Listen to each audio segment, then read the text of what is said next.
réaliser une pâte à choux. Nous avons préparé les ingrédients. Ici, choisir un récipient de taille appropriée à la quantité, de l'eau, du beurre en petits morceaux. Nous avons mis à l'intérieur du sel, du sucre, des œufs, de la poudre de lait et de la farine. Porter à ébullition l'eau, le sel, le sucre et le beurre.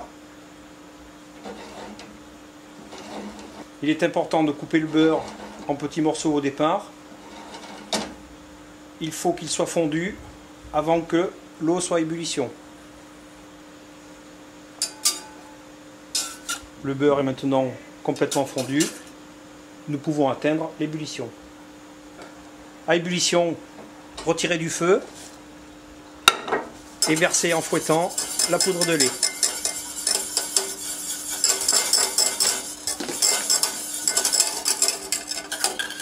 Reporter maintenant à ébullition. Voilà, à nouveau à grande ébullition. Hors du feu, nous allons incorporer la farine en versant en pluie et en fouettant. Le fouet va éviter la formation de grumeaux.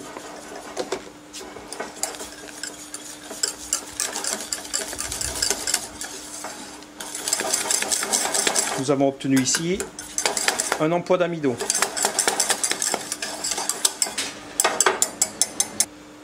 Maintenant, à feu doux, nous allons replacer cet emploi d'amidon sur le feu et dessécher la pâte pendant environ 50 secondes, voire 1 minute, pour favoriser l'évaporation de l'eau.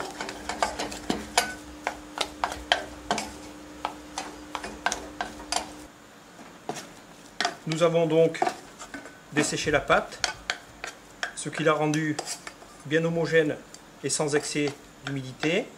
La verser à ce moment-là dans un récipient et nous allons la laisser tiédir environ à 45 degrés avant d'incorporer les œufs. Nous allons maintenant rajouter les œufs petit à petit.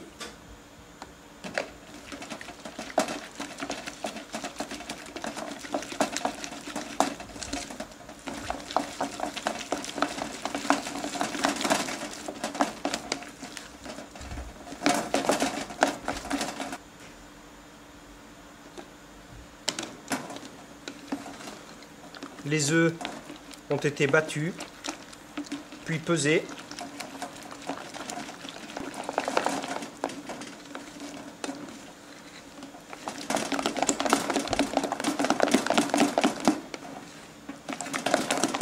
La pâte à choux est pratiquement terminée. La consistance au bec. Nous allons maintenant l'aérer en fouettant.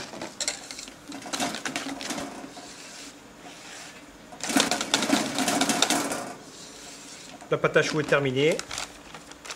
Nous pouvons donc maintenant l'introduire dans une poche. Ici, nous avons pris une douille cannelée.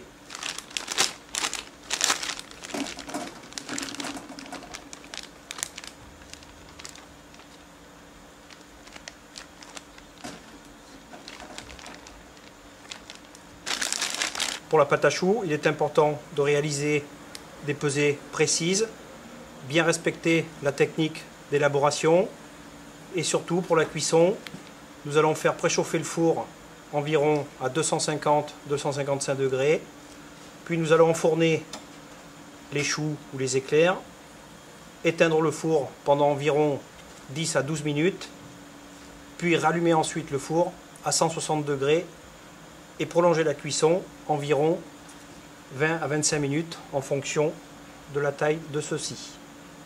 Ne jamais ouvrir la porte du four pendant la cuisson.